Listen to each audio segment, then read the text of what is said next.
It looks as though this is now the way it's going to be from here on in. It'll be, don't expect to see Her Majesty, but if she turns up, it's a bonus. I think so, which is worrying, isn't it, with the Platinum Jubilee celebrations? I know you just done a segment on it, coming up in just a few weeks' time. I mean, I don't think there can be any certainty that we're going to see her prominently at this. I mean, it must have been, I think, a very painful decision for the Queen at the 11th hour to have pulled out of today's state opening of Parliament. As head of state, it is the most important constitutional role. It's presenting her government's legislation. It is what she does as Queen. And I think the significance of that empty throne today, while the crown is there, and of course Charles won't be sitting in that seat,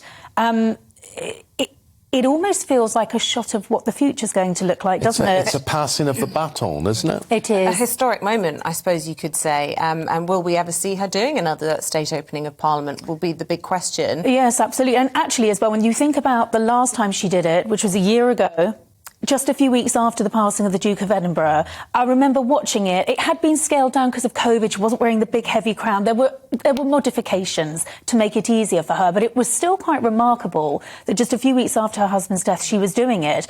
Should we be that surprised that at 96, with mobility problems and everything else, she's not?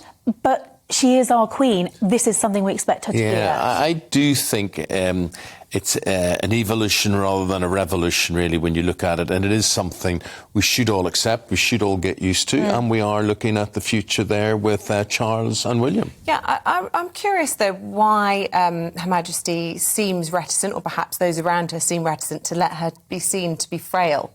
I think she is the nation's grandmother in many ways. Lots of people have mobility issues in their mid-90s. Would it be the end of the world if she was wheeled up to the front of Parliament to open it today? Well, it's very interesting because I actually have a friend who is in a wheelchair who said that wouldn't it be wonderful for the less abled community to see the Queen like that? I think it's partly a generational thing. She has always been head of state. She's embodied strength, continuity, dignity. I find it hard to imagine that she's going to want to do that. Of course, there's that image as well of her sister, Princess Margaret, in the wheelchair, which is something that will be very personal for the Queen. I think she wants to be seen to be standing, to be strong, to be as we've always seen her. But inevitably, we are seeing, I think, a handover of power in real time. And, you know, the Prince of Wales is going to do a very good job today. He's had plenty of time to watch, to learn. And isn't it interesting that we're going to have the Duke of Cambridge there? They're there because they are councillors of state. And the Queen had to issue a letters patent to enable them to be there for the state opening of Parliament.